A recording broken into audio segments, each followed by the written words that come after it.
EVM में धांधली हो रही है, ईवीएम बंद होना चाहिए। अगला चुनाव जो है मतपत्र से होना चाहिए। बीजेपी एक धोखेबाज पार्टी है, देश के साथ गद्दारी कर रही है। मैं दावे के साथ कह रहा आप अपना सवाल कर हूँ, देश के जनमानस के साथ में बहुत बड़ा खिलवाड़ कर रही है बीजेपी। बैलेट पेपर से चुनाव हो, पता चल जाएगा दूध का दूध पानी का पानी। अच्छा, हाँ, बैलेट पेपर से 199 सीटों पर कांग्रेस आगे थी और ईवीएम से सब में पीछे है।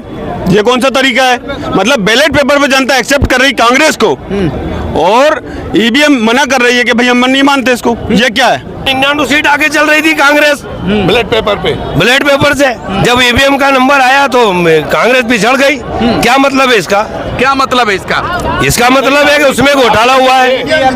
2024 में अगर बैलेट पेपर से चुनाव हुआ तो इस देश के प्रधानमंत्री राहुल गांधी जी बनेंगे।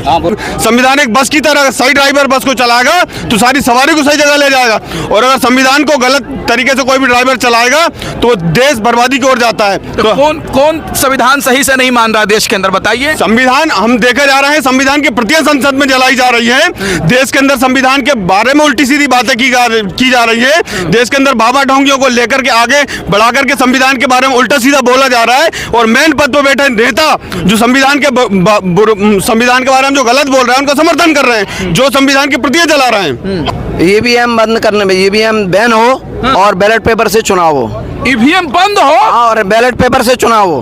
भारतीय जनता पार्टी के लोग कहते हैं कि पूरे देश और दुनिया में ईवीएम चल रहा है और आप लोग बंद करवा रहे हैं। इंग्लैंड, जर्मनी, फ्रांस में बैलेट पेपर से हो रहा है चुनाव। कहाँ हो रहा है? किस देश में, कौन से देश में ईवीएम से हो रहा है? ईवीएम बैन है सभी जगह। जिसने ईवीएम बनाया उसने बंद कर दिया। अब जब 100 करोड़ जनता की मांग है कि बैलेट पेपर से होना चाहिए तो बैलेट पेपर से करके दिखाओ ना।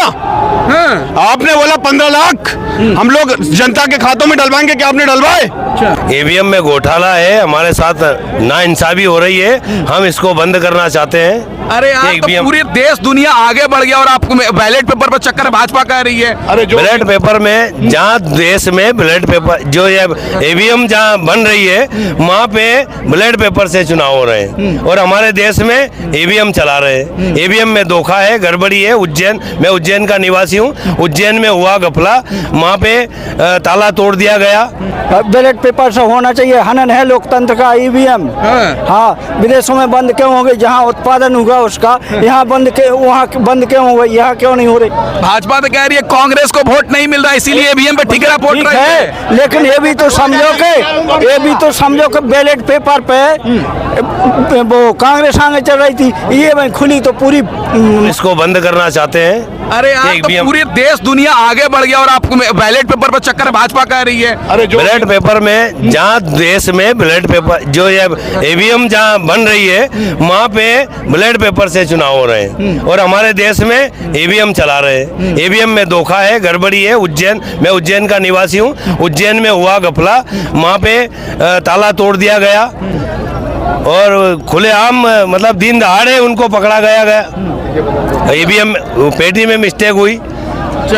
ऐसी घटनाएं हो रही है। तो क्या चाह रहे हैं कि 2024 में किस पे चुनाव होना चाहिए, बैलेट पेपर या ईवीएम से? बैलेट पेपर से होना चाहिए, बैलेट पेपर से। क्या कह रहे हैं? बिना के हम बैलेट पेपर से होना चाहिए, हनन है लोकतंत्र का ईवीएम। हाँ, विदेशों में बंद क्यों हो गई? जहाँ उत्पादन हुआ उसका, यहाँ वहाँ बंद क्यों हो गई? यहाँ क्यों नहीं हो रही?